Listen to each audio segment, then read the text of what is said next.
tentang bulan tahun baru Masehi. Tahun baru Masehi bukan yang dipermasalahkan adalah zatnya bulan dan hari, akan tapi kebiasaan dan kebudayaan yang terjadi di tahun baru tersebut. Apa yang dilakukan oleh umat saat itu? Berhura-hura, berfoya-foya, dan yang banyak merayakan ini adalah orang di luar Islam sana karena bangga dengan tahun baru mereka. Kemaksiatan di dalamnya. Jadi yang kita hentikan adalah kebiasaan jelek. Sehingga anak Pak Haji dan Bu Haji itu yang niup trompet, setelah itu ada yang mabuk. Sebab di Indonesia itu kaum musliminnya minoritas. Bagaimana kok alun-alun penuh tuh? Sementara orang-orang Nasrani banyak di gereja saat itu, mereka berdoa dan sebagainya. Apa yang dilakukan oleh anak-anak kaum muslimin saat itu? Ya? Berhura-hura, belum tadi setelah itu berantem. Dan 6 tahun yang lalu ada yang mati, lihat. Kita tidak melihat tahun-tahun berikutnya, karena kami yang ingat pada 6 tahun yang lalu. Mati, berantem, mabuk dan sebagainya. Jadi mengikuti budaya-budaya kafir itulah yang tidak diperkenankan.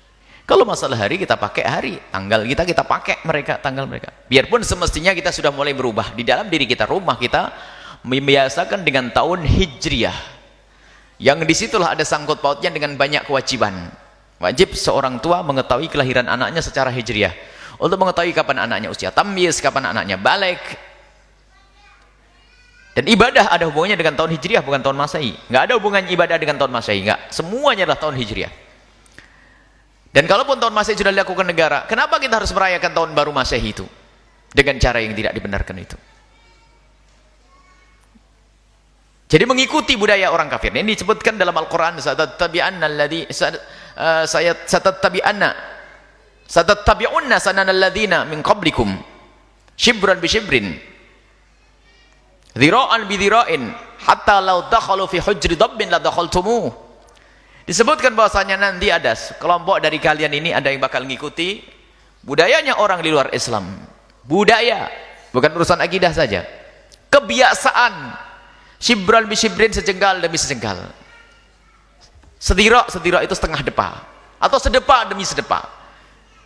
Sampai kalau mereka tuh masuk ke lubang biawak ngikut, masuk ke lubang biawak. Begitulah keadaan umat Islam yang lemah pendirian, kerjaannya ngikut-ikut saja.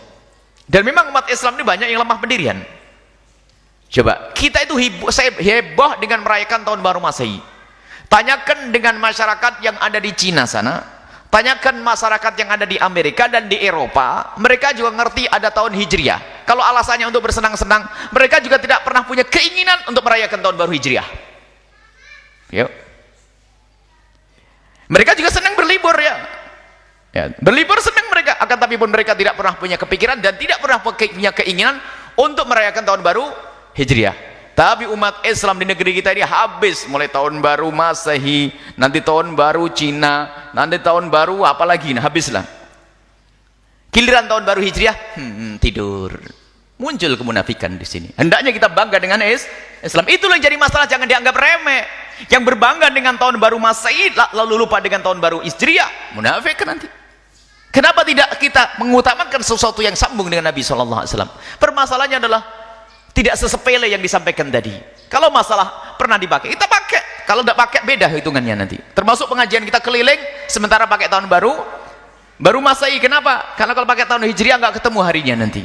Karena apa? Orang di sana masih tahun Masehi. Tapi kita harus buat perubahan pada suatu ketika nanti. Tapi yang dipermasalahkan adalah ngikuti itu cara dan gayanya orang-orang kafir itu. Mengadakan perayaan, niup trompet. Trompet apa itu? Ada maknanya peniupan trompet itu. Bukan sekedar ikut-ikutan. Ada makna daripada niup trompet. Belum lagi kumpul lagi perempuan yang gak karu-karuan, Masya Allah. Dan memang banyak di antara anak-anak kita tuh datang ke kota itu tidak ada tujuan, hanya karena tahun baru, ngelihat ramainya kota. Biarpun ternyata di situ setan juga menarik, sehingga ketemu laki-laki dengan perempuan, pacaran dan sebagainya, sampai bab zina. Maka perlu kita hentikan dengan bermacam-macam cara. Menghentikan itu bermacam-macam cara. Ada menghentikan, jangan kau lakukan. Itu kapan? Jauh-jauh hari. Jangan kamu lakukan. Akan tapi ini adalah di saat banjir itu belum tiba. Di saat banjir belum tiba kita masih bisa membuat bendungan. Tapi kalau sudah banjir datang, susah membuat bendungan. Akan tapi hendaknya sekarang kita arahkan. Kita tidak merayakan tahun baru Masehi. Itu daripada anak kumpul di situ, kita rubah saja, ayo. Dan ini adalah tradisi para salafun saleh di dalam merubah masyarakat dengan budaya-budaya yang salah menjadi budaya Islami itu. Mengislamkan budaya. Bagaimana mereka kita lupakan dengan tahun baru Masehi dengan cara kita mengadakan acara apa itu. Alhamdulillah ini sudah banyak para ulama-ulama yang ingin mengadakan acara di alun-alun, tapi untuk mengcounter agar anak-anak tidak mabuk, agar ada anak tidak niat trompet, agar anak-anak membaca sholawat. Dan alhamdulillah di Cirebon sudah beberapa kali, di Indramayu akan diadakan, di Brebes, di Tegal, Masya Allah. Dan kemarin ada pertemuan para ulama-ulama yang harus menghentikan anak-anak kita supaya tidak larut dengan budaya mereka. Kita harus membuat maulidan, kita kenalkan kepada Nabi SAW, kita kenalkan kepada Islam, sehingga banyak di antara mereka itu yang ke kota itu hanya pengen lihat ramainya kota, dengar pengajian, akhirnya pulang tobat itu nanti. Tapi jangan dikatakan kita merayakan tahun baru Masehi, tidak, enggak ada. Kita tidak merayakan tahun baru Masehi. Akan tapi di malam itu adalah malamnya orang kumpul, dan begitulah juru dakwah Nabi SAW itu mengingat kesempatan, keramaian-keramaian.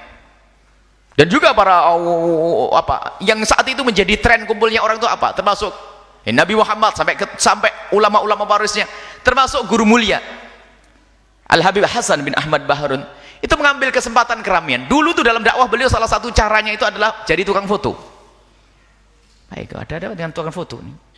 Zaman itu paling langka foto. Jadi satu desa itu yang foto satu, nanti yang lihat tetangganya pada lihat semua. Langka foto. Foto itu langka dulu. Beliau ternyata dalam satu kisah hikmah beliau, kecerdasan beliau dalam mengumpulkan orang. Kalau orang suruh ngaji, nggak mau ngaji. Akhirnya tukang foto ini selalu fotonya dibawa oleh orang berikutnya, muridnya. Beliau datang dulu, fotonya mana? Fotonya ntar dulu datang. Orang kumpul 10 orang, diajari assalamualaikum. Di tempat kamu lagi begitu, Allah. Dan bawa mic beliau, bawa mic sendiri, Allah. Alhamdulillah dengan ketulusan beliau, lihat. Beliau belum lama wafat, akan tapi keberkahan dirasakan oleh umat. Murid-murid beliau dari mana-mana. Nah, beliau telah memanfaatkan momen kumpulnya orang untuk diarahkan kepada Allah. Makanya kita tanggal 31 Desember kita tidak merayakan tahun baru Masehi. Akan tapi kita ingin memberikan pengarahan, kita arahkan, kita buat perkumpulan di situ tidak sebut tahun baru Masehi. Akan tapi kita akan merayakan Maulid Nabi, baca salawat serta itu. Selesai. Sehingga mereka datang akhirnya sudah ke Maulid Nabi. Sebab kalau di rumah saja dibilang keting kuper. Kalau keluar ada tempat untuk ngaji. Baik, ini jadi permasalahannya jangan dianggap sesepele itu. Akan tapi permasalahannya adalah kita itu kagum dengan budayanya orang kafir, ngikuti cara hidupnya orang kafir, dan itu adalah kemunafikan, dan itu musibah besar di hati. Kadang-kadang tahun baru Hijriah saja pindah itu nggak ngerti. Oh, sudah tahun baru Hijriah ya. Oh iya. Tahun baru Masehi sebelum berapa bulan sudah